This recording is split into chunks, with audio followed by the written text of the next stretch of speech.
You know, it seems to me that there would have been a lot fewer gunfights back in the Old West if the city planners had done their job and made the towns big enough for more than 2 people.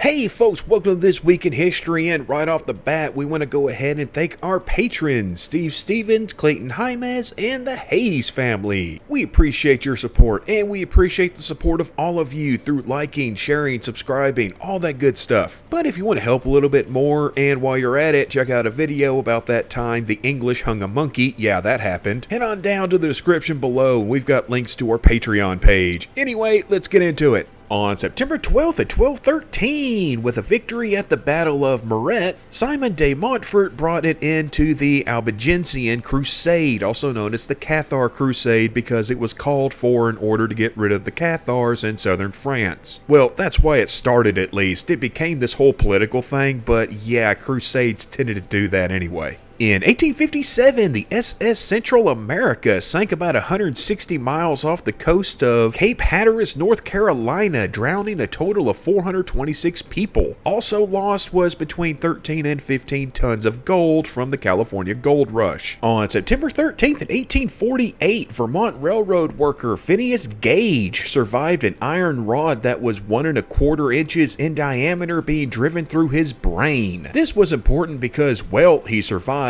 and also because his change in personality afterwards really pushed the idea that the brain was the center of behavior. On September 14th, 1402, the Battle of Hambledon Hill took place, resulting in an English victory over Scotland. It wasn't that important of a battle, but it was included by Shakespeare in his play Henry IV Part 1, so I'm including it here. In 1812, the French Grand Army entered Moscow during the Napoleonic Wars. However, the Russians had set much of the city on fire on their way out of town, thus beginning the Fire of Moscow that destroyed almost the entire city. On September 15th, 1762, British forces recaptured St. John's from the French after the Battle of Signal Hill, the final battle of the 7 Years' War. And technically, since it took place in North America, it was also the last battle of the French and Indian War. In 1916, during World War I, tanks were used for the first time in battle at the Battle of the Somme. On September 16th, 1732, a storm hit the armory of Campo Maior, Portugal, somehow causing an explosion that killed roughly 2/3 of its inhabitants. And yeah, I'm pretty sure I mispronounced that pretty bad. On September 17th, 1862, the bloodiest day in American military history, the Battle of Antietam, took place, when George B. McClellan halted the northward drive of Robert E. Lee's Confederate Army. In 1928, the Okeechobee Hurricane struck southeastern Florida, killing more than 2,500 people. It was one of the deadliest natural disasters in U.S. history, and if you want to see where it ranks, check out the eye up there. On September 18th, 1837, Charles Tiffany and Teddy Young founded a stationery and fancy goods emporium known as Tiffany and Young. This would eventually be changed to Tiffany and Company. And it looks like that's just going to about do it for this week, but we'll see you back here next week. Same squirrel time, same squirrel channel. Be happy, be healthy, and y'all come back now, you hear?